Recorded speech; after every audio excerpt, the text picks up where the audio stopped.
4ാം ക്ലാസ്സിലെ LSS കുഞ്ഞുങ്ങൾക്ക് എല്ലാവർക്കും പുതിയൊരു ക്ലാസ്സിലേക്ക് സ്വാഗതം. അപ്പോൾ LSSന് അല്ലെങ്കിൽ 4ാം ക്ലാസ്സിലെ എക്സാമിന് വരാൻ ചാൻസ് ഉള്ള കുറച്ച് ഇമ്പോർട്ടൻ്റ് ആയിട്ടുള്ള കാര്യങ്ങളായിട്ടാണ് മിസ് വന്നിട്ടുള്ളത്. എൻ്റെ മക്കളെ കുറേ ദിവസമായിട്ട് കാണുന്നില്ല, അപ്പോൾ എൻ്റെ മക്കളെ ഒന്ന് കാണാൻ വേണ്ടി കൂടിയാണ് വന്നിട്ടുള്ളത്. അപ്പോൾ എൻ്റെ മക്കൾക്ക് ഇമ്പോർട്ടൻ്റ് ആയിട്ട് വേണ്ട കുറച്ച് കാര്യങ്ങളായിട്ടാണ് മിസ് ഇന്ന് വന്നിട്ടുള്ളത്. നമുക്ക് നോക്കിയാലോ?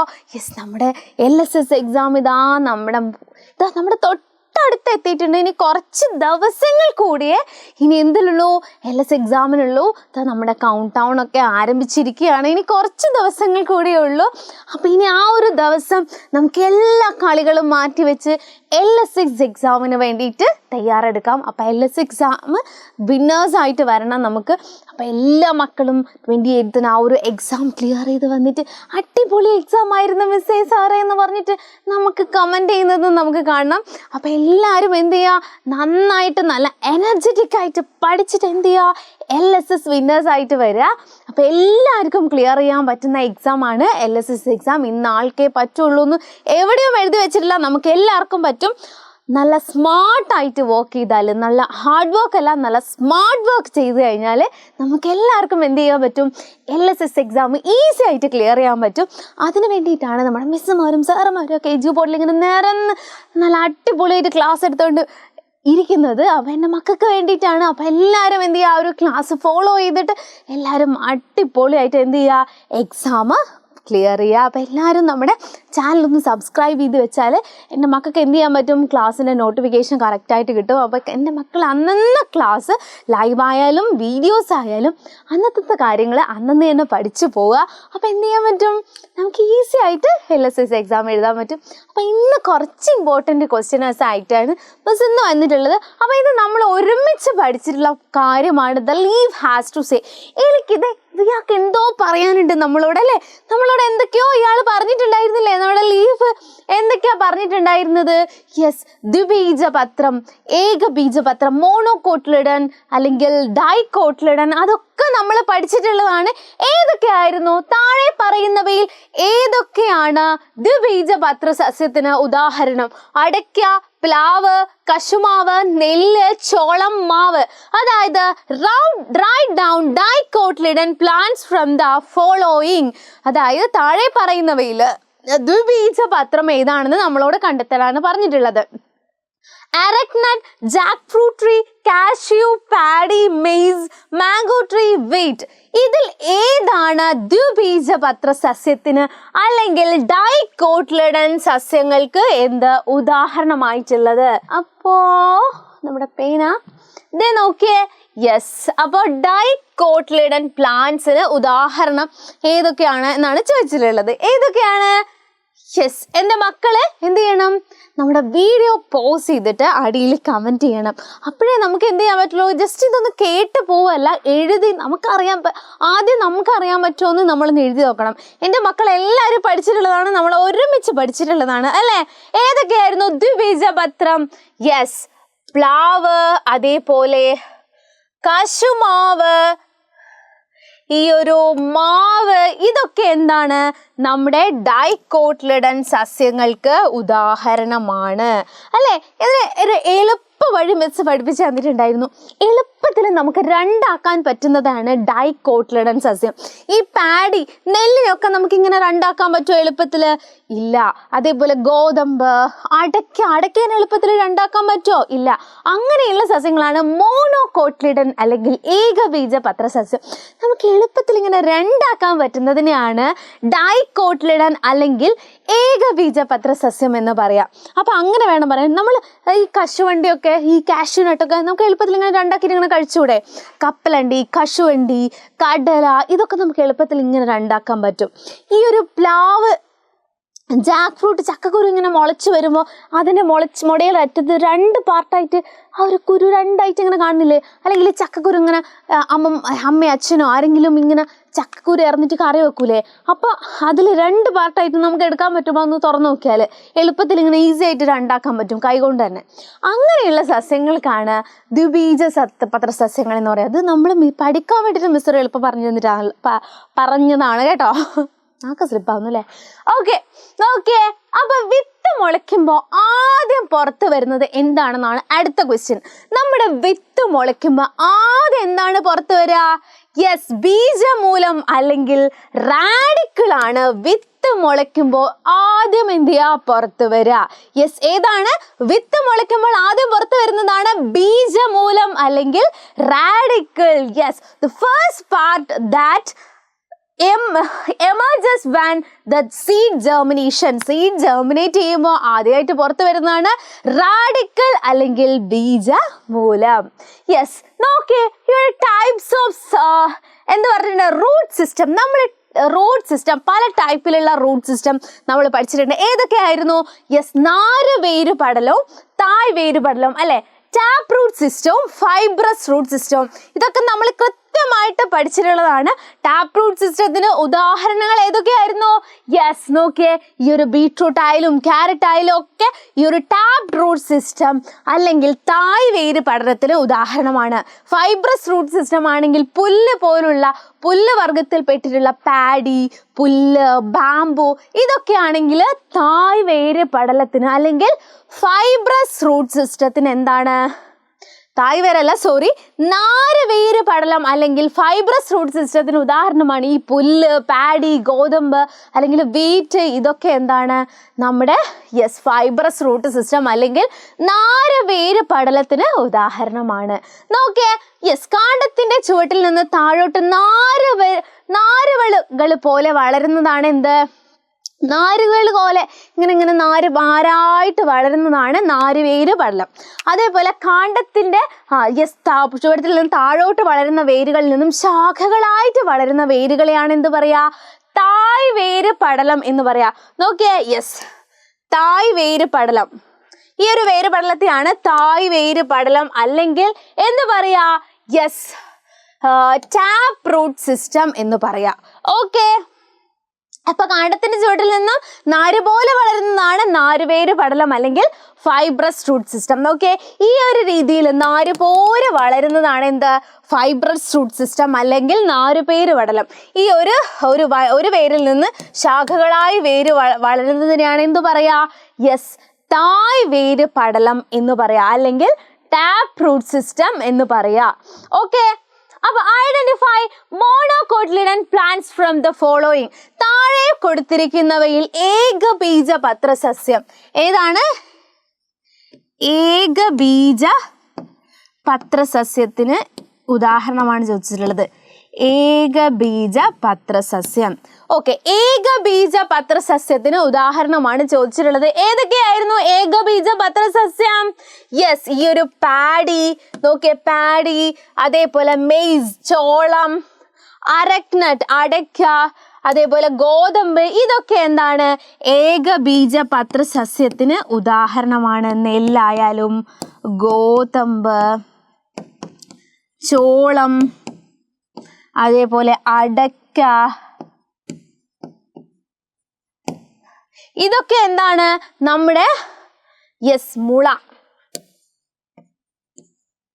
ഇതൊക്കെ ഏകബീജപത്ര സസ്യം അല്ലെങ്കിൽ മോണോകോട്ടിലിഡന് ഉദാഹരണമാണ്. ഓക്കെ, ഇതൊക്കെ എന്താണ്? മോണോകോട്ടിലിഡന് ഉദാഹരണമാണ് അല്ലെങ്കിൽ ഏകബീജപത്രം. ഈ സസ്യം, ഈ ഒരു ഭാഗമൊക്കെ എൻ്റെ മക്കൾ എന്ത് ചെയ്യണം?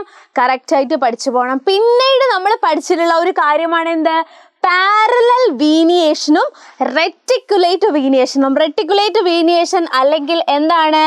യെസ്, ഈ ഒരു രീതിയിലുള്ള സിരാവിന്യാസം അല്ലെങ്കിൽ ജാലികാ സിരാവിന്യാസം എന്താണ്? ഇവിടെ എഴുതട്ടെ, ഇതെന്താണ്? ജാലികാ സിരാവിന്യാസമാണ്. ജാലികാ സിരാവിന്യാസം. ജാലികാ സിരാവിന്യാസം അല്ലെങ്കിൽ യെസ് പാരലൽ.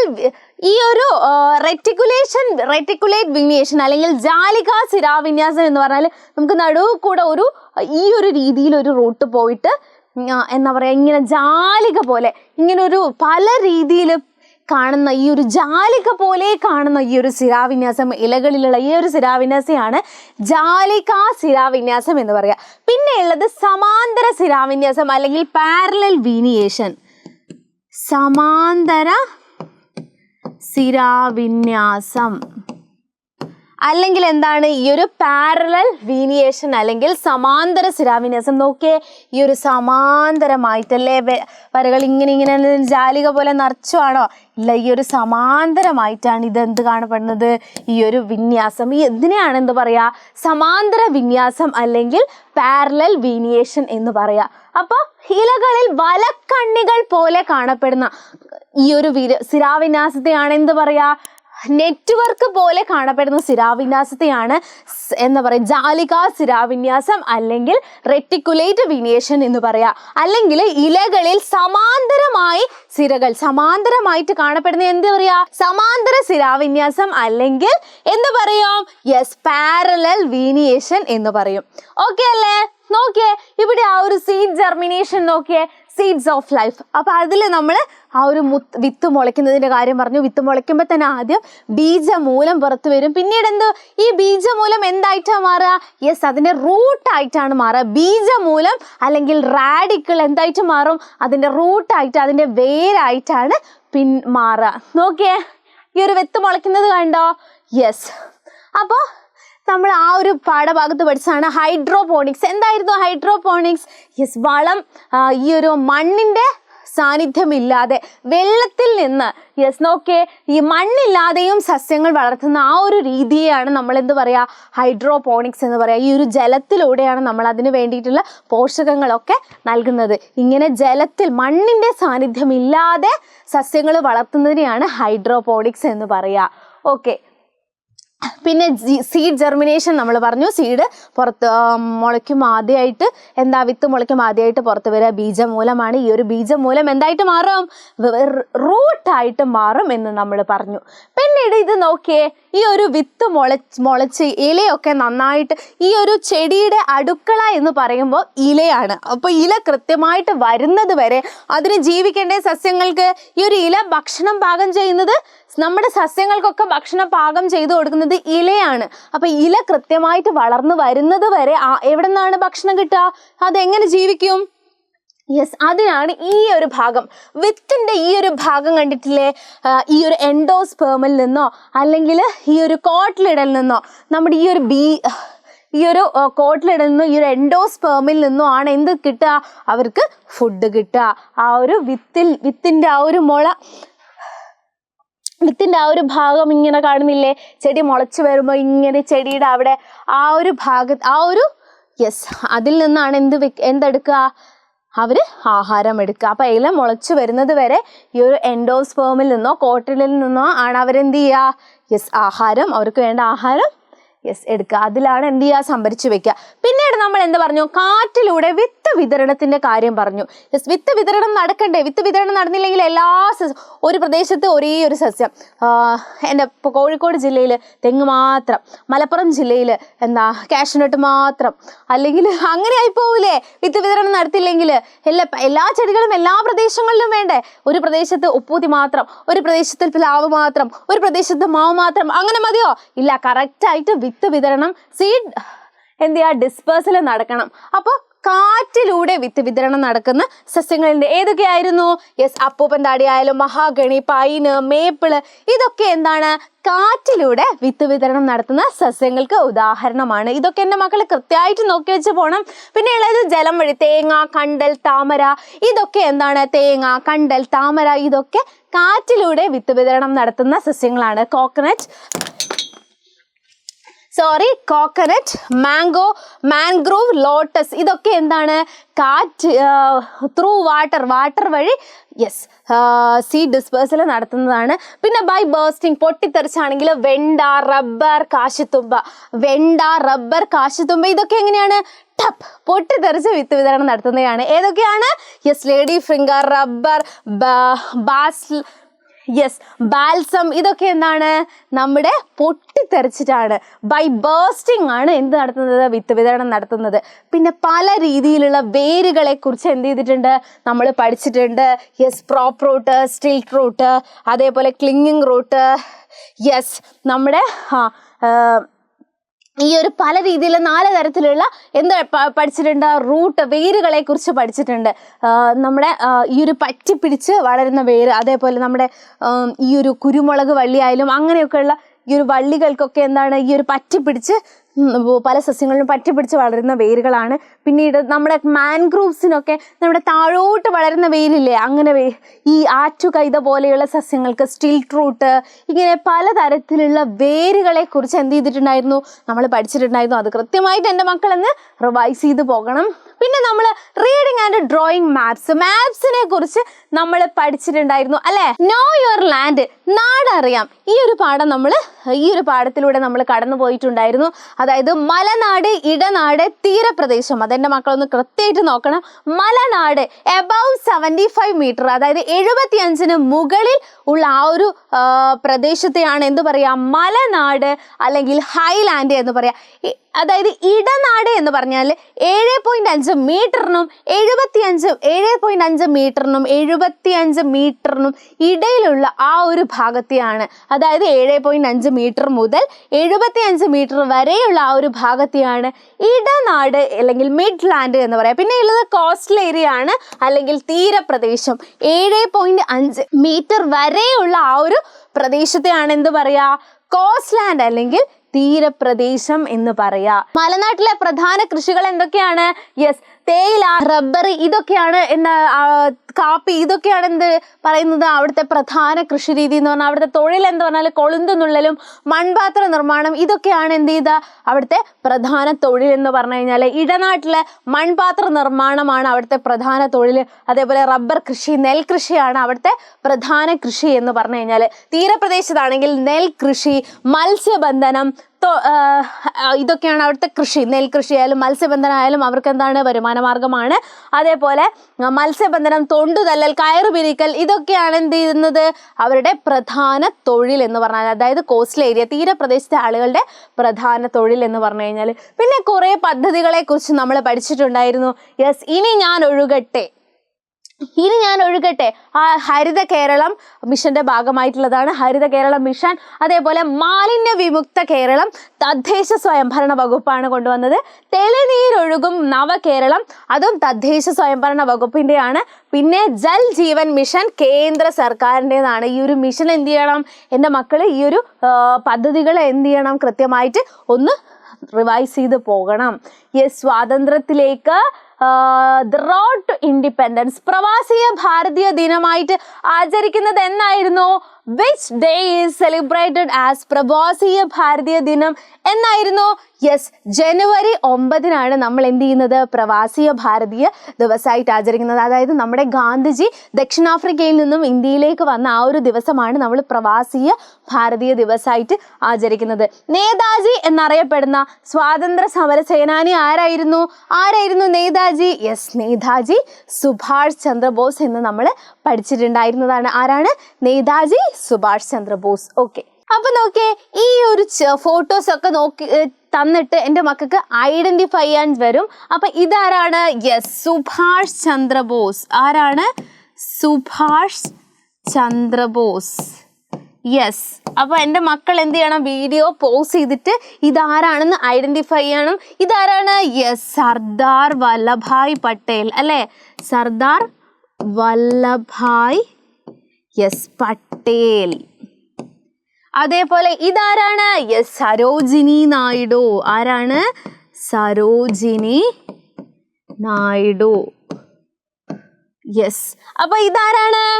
ഇതാണ് നമ്മുടെ ഖാൻ അബ്ദുൾ ഗാഫർ ഖാൻ അല്ലെ, ഖാൻ അബ്ദുൾ ഗാഫർ ഖാൻ എന്ന് പറഞ്ഞാൽ ഇതാരാണ്? യെസ്, ഭഗത് സിംഗ് ആണ്, നമ്മുടെ ഭഗത് സിംഗ്. ഇതാരാണ്? അക്കാമ ചെറിയാൻ. യെസ്, അക്കാമ ചെറിയാൻ.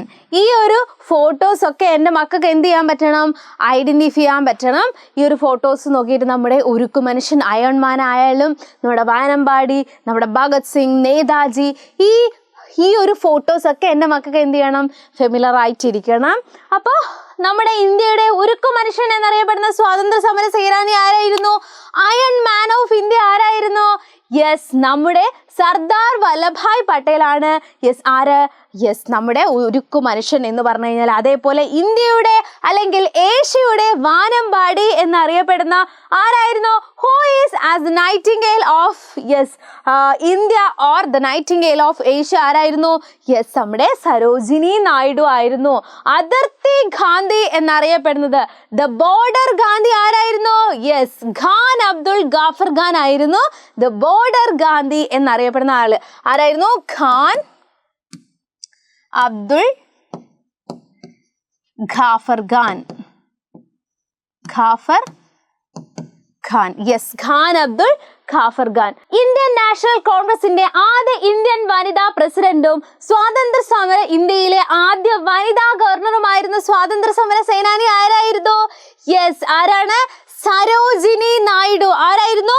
സരോജിനി. യെസ്, സരോജിനി നായിഡു.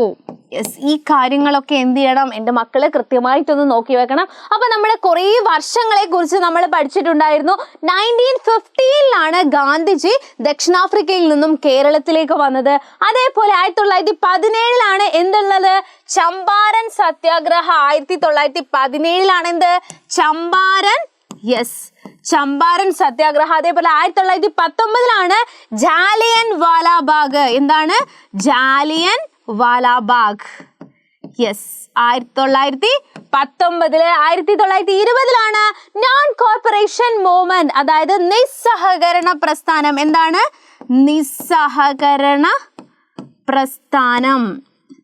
എപ്പോഴാണ്? 1920 നിസ്സഹകരണ പ്രസ്ഥാനം. 1930 എന്ത്? ഉപ്പ് സത്യാഗ്രഹം. ഉപ്പ് സത്യാഗ്രഹം എപ്പോഴാണ്? 1930 ഉപ്പ് സത്യാഗ്രഹം. പിന്നെ 1942 എന്താണ്? Quit India. 1942 എന്ത്? ക്വിറ്റ് ഇന്ത്യ എന്ന് പറഞ്ഞു കഴിഞ്ഞാൽ. പിന്നെ 1947 എന്ത് ചെയ്തു? ഇന്ത്യക്ക് സ്വാതന്ത്ര്യം കിട്ടി. ഈ ഒരു വർഷങ്ങളൊക്കെ എന്ത് ചെയ്യണം? എൻ്റെ മക്കള് കൃത്യമായിട്ട് ഒന്ന് നോക്കി വെക്കണം. ദക്ഷിണാഫ്രിക്കയിൽ നിന്നും ഗാന്ധിജി വന്നത് 1915. 1917 ആദ്യത്തെ സത്യാഗ്രഹം ചമ്പാരൻ സത്യാഗ്രഹം. 1919 ജാലിയൻ വാലാബാഗ് കൂട്ടക്കൊല. 1920 നിസ്സഹകരണ പ്രസ്ഥാനം. 30 ഉപ്പ് സത്യാഗ്രഹം. 42 ക്വിറ്റ് ഇന്ത്യ സമരം. 47 എന്ത് ചെയ്തു? നമുക്ക് സ്വാതന്ത്ര്യം കിട്ടി. ഇന്ത്യ വിടുക, ക്വിറ്റ് ഇന്ത്യ, ഇന്ത്യ വിടുക എന്നൊരു മുദ്രാവാക്യത്തോടെ നമ്മുടെ ക്വിറ്റ് ഇന്ത്യ സമരം. ഇത്രയും കാര്യങ്ങൾ, ഇമ്പോർട്ടൻ്റ് ആയിട്ടുള്ള കുറച്ച് കാര്യങ്ങളാണ് മിസ് പറഞ്ഞു തന്നിട്ടുള്ളത്. ആ ഒരു കാര്യങ്ങൾ എന്തായാലും എൻ്റെ മക്കൾ എന്ത് ചെയ്യണം? ഒന്ന് റിവൈസ് ചെയ്ത് പോകണം. കുറച്ച് ഇമ്പോർട്ടൻ്റ് ആയിട്ടുള്ള കാര്യങ്ങളാണ്. അപ്പോൾ ഈ ഒരു കാര്യങ്ങൾ, ഈ ഒരു എന്താ പറയുക, ഈ ഒരു ക്ലാസ്സും ഈ ഒരു നോട്ട്സും ആകുമ്പോൾ ഇതെന്തായിക്കോളും, സെറ്റ് ആയിക്കോളും. അപ്പോൾ അടുത്ത കുറച്ച് ഇമ്പോർട്ടൻ്റ് കാര്യങ്ങളുമായിട്ട് മിസ് വീണ്ടും വരുന്നതായിരിക്കും. അതുവരേക്കും ബൈ.